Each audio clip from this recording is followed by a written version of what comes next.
Sebelum melanjutkan, jangan lupa subscribe dulu, terima kasih. Bab 328, kembali ke kerajaan Luotong. Lelaki tua berjubah abu-abu itu memandang penuh penghargaan pada luka-luka berlumuran darah di tubuh Lukai, senyum merayapi wajahnya, berkembang menjadi tawa, namun tampak aneh. Pang, kau punya mulut, ingin memotong-motongku menjadi beberapa bagian dan menjadikan aku makanan babi. Mengandalkan keadaanmu saat ini. Suara lelaki tua itu penuh dengan ejekan mengejek. Mata Lukai dipenuhi urat-urat merah saat dia melotot tajam ke arah lawan bicaranya. Nadanya dingin sekali hingga menusuk tulang. Anjing tua Hehui, sebaiknya kau bersikap bijak dan membunuhku sekarang. Lelaki tua berjubah abu-abu, Hehui, mencibir, sangat puas dengan dirinya sendiri. Jangan khawatir, kami akan memajangmu besok di alun-alun di luar pintu istana, dan memenggal kepalamu di depan umum. Ini akan menjadi malam terakhirmu hidup, luangkan waktu untuk menikmati langit malam. Lelaki tua Hehui melihat ke bingkai kecil yang berfungsi sebagai jendela, sambil terkekeh, malam yang indah. Cahaya bulan yang redup bersinar ke dalam sel penjara bawah tanah melalui celah kecil, menarik tirai buram di atas penjara bawah tanah, menambahkan efek surrealis. Pada saat ini, seseorang membuka pintu penjara bawah tanah, seorang pemuda berjubah naga brokat melangkah ke dalam sel, diikuti dari dekat oleh 4 penjaga istana. Fitur wajah pemuda ini agak mirip dengan Lukai. Melihat pemuda itu memasuki sel, tatapan membunuh di mata Lukai semakin kuat. Jika mata bisa membunuh, jika matanya bisa membunuh, maka pemuda yang baru tiba ini pasti sudah dikuliti dagingnya oleh sejuta belati berkali-kali. Pemuda itu masuk dengan tenang, bahkan saat ia melihat kebencian yang membara dan niat membunuh di mata Lukai. Berjalan ke arah lelaki tua berjubah abu-abu itu, ia menyapa, kakak senior He. He Hui hanya mengangguk. Baru pada saat itulah pemuda itu menoleh ke arah Lukai, dan berkata dengan nada acuh tak acuh, kakak, apakah kau baik-baik saja di sini selama beberapa hari terakhir? Dia melirik ke sekeliling sel penjara, memperhatikan berbagai alat penyiksaan yang ditumpuk di sudut-sudut, berlumuran darah kering dan benda-benda lain, mengeluarkan bau busuk yang samar-samar. Kakak, Lukai mendongakkan kepalanya dan tertawa muram. Matanya merah darah saat menatap pemuda itu, siapa kakakmu? Lu Jing, kau pikir kau akan bisa naik tahta kerajaan tanpa aku? Pemuda yang memiliki ciri-ciri mirip dengan Lukai ini adalah adiknya, Lu Jing.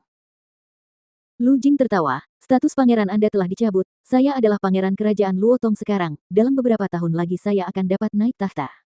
Tapi sayang, Anda tidak akan dapat menyaksikan momen itu. Dia melambaikan tangan ke 4 penjaga di belakang, salah satu dari mereka melangkah maju, menyajikan kotak bekal di depan Lu Jing dengan hormat. Lu Jing membuka kotak bekal makan siang itu dan mendapati beberapa piring kecil di dalamnya, berwarna-warni, harum, dan tampak lezat. Bersama dengan piring-piring di sampingnya, ada kendi anggur. Lu Jing berkata, jangan bilang aku tidak melakukan tugas persaudaraanku, ini semua adalah hidangan kesukaanmu dan anggur bulan salju kesayanganmu. Tapi sekali lagi, kau harus tahu bahwa ini adalah makan malam terakhirmu di dunia ini. Lukai menatap ke arah saudaranya yang bernama Lu Jing, jadi aku yang harus berterima kasih padamu. Lu Jing bersikap acuh tak acuh, tidak perlu berterima kasih, kita kan saudara kandung, jadi tidak perlu bersikap sopan. Kemudian Lu Jing memerintahkan pengawal yang berdiri di belakangnya, lepaskan dia. Penjaga yang sama menjawab dengan hormat, lalu menghampiri Lukai dan melepaskan kunci rantainya. Jangan pernah berpikir untuk melarikan diri, itu akan menyelamatkanmu dari kepahitan yang tidak perlu. Lu Jing berkata, nikmati saja makanan terakhirmu.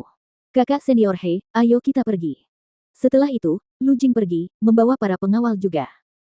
He Hui melirik Lukai sebelum meninggalkan sel penjara mengejar Lu Jing, menutup pintu di belakangnya. Tangan dan kaki terlepas dari rantai, Lukai terkulai ke lantai dalam posisi duduk. Menatap hidangan dan anggur di depan matanya dengan tatapan kosong. Tawa kecil keluar dari tenggorokannya dan pandangan kabur menutupinya, bergumam, saudara Xiaolong, sepertinya kita tidak akan bisa bertemu lagi dalam hidup ini. Sebagai pangeran kerajaan Luotong, ia menghabiskan sebagian besar waktunya untuk berlatih, oleh karena itu ia tidak memiliki banyak teman yang dapat dipercaya di sekitarnya. Dapat dikatakan bahwa Huang Xiaolong adalah satu-satunya teman sejatinya. Dia berjalan perlahan, meraih kendi anggur dan meneguknya dalam-dalam. Malam perlahan memudar, menyerahkan langit kepada matahari pagi. Di dalam sebuah penginapan di kota 1000 mata air, sinar matahari pagi masuk ke dalam kamar melalui jendela, menyinari tubuh Huang Xiaolong. Huang Xiaolong berjalan ke jendela, menghirup udara pagi yang segar dalam-dalam, dan meregangkan tubuhnya. Dia keluar dari ruangan beberapa saat kemudian. Hantu raksasa Feng yang sudah menunggu di luar kamar Huang Xiaolong, memberi hormat ketika melihat Huang Xiaolong keluar dari kamar. Ayo pergi, kata Huang Xiaolong. Setelah menyelesaikan pembayaran akomodasi, Huang Xiaolong dan hantu raksasa Feng yang meninggalkan kota seribu mata air kecil, terbang cepat ke arah kerajaan Luotong. Karena dia ada di dekat sini, Huang Xiaolong memutuskan untuk pergi ke kerajaan Luotong untuk mengunjungi orang itu, Lu Kai. Dia sudah lama tidak bertemu Lu Kai. Sinar matahari bersinar terang. Meskipun Huang Xiaolong dan Feng yang terbang dengan kecepatan yang sangat tinggi, mereka tidak menarik perhatian siapapun. Pada tingkat kekuatan mereka, bahkan seorang Xiantian tingkat akhir Ordo ke-10 tidak dapat memahami batas bayangan mereka, apalagi mereka yang kultivasinya rendah. Bahkan lebih mustahil bagi orang biasa untuk melihat mereka. Di kerajaan kecil, seperti Luotong, tanpa menghiraukan prajurit Xiantian tingkat menengah, bahkan prajurit Xiantian tingkat awal pun sulit ditemukan. Huang Xiaolong dan hantu raksasa Feng yang terbang jauh, melewati perbatasan untuk mencapai tepi tanah kerajaan Luotong. Memasuki kerajaan Luotong, Huang Xiaolong pertama-tama berhenti di tempat Huang Klan Manor dulu berdiri. Tahun itu, Huang Klan Manor dicabut oleh Sekte Pedang Besar Kerajaan Baolong. Sekarang, tempat itu kosong dan terbengkalai, rumput liar yang tumbuh tinggi telah mengambil alih tempat itu di antara dinding dan reruntuhan yang runtuh. Sebagian besar bangunan telah runtuh menjadi abu.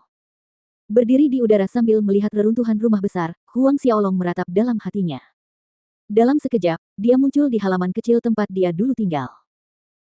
Di halaman kecil itu, pohon yang sama masih ada di sana, dan di sudut, ada batu besar yang sedikit hancur.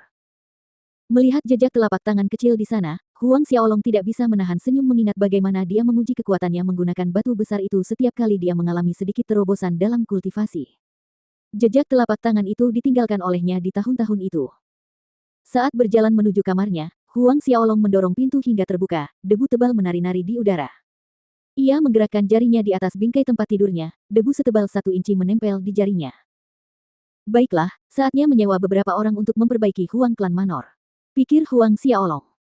Tahun itu, untuk menghindari orang-orang dari Sekte Pedang Besar, ia membawa orang tua dan saudara kandungnya pergi dari Huang Klan Manor. Kemudian, untuk menghindari para Dewa Templar, ia memindahkan mereka lagi ke kota Kekaisaran Duanren.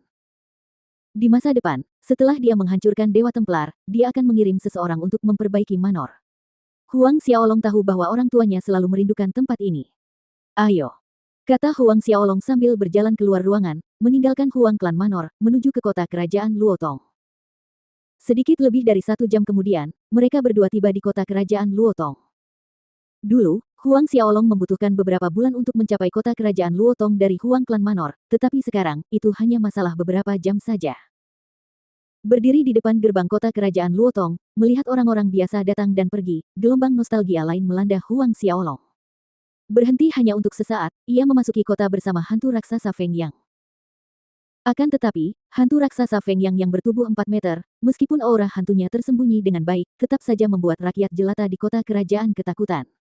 Semua orang berlarian menjauh atau minggir, memberi jalan kepada Huang Xiaolong dan hantu raksasa Feng Yang. Huang Xiaolong tidak mempermasalahkan keributan itu, berjalan tanpa tujuan di sepanjang jalan, ketika dia tiba-tiba berhenti. Tidak jauh darinya adalah restoran lezat. Rasa anggur bulan salju dari restoran lezat tidak buruk. Oleh karena itu, memimpin hantu raksasa Feng Yang, Huang Xiaolong berjalan memasuki restoran.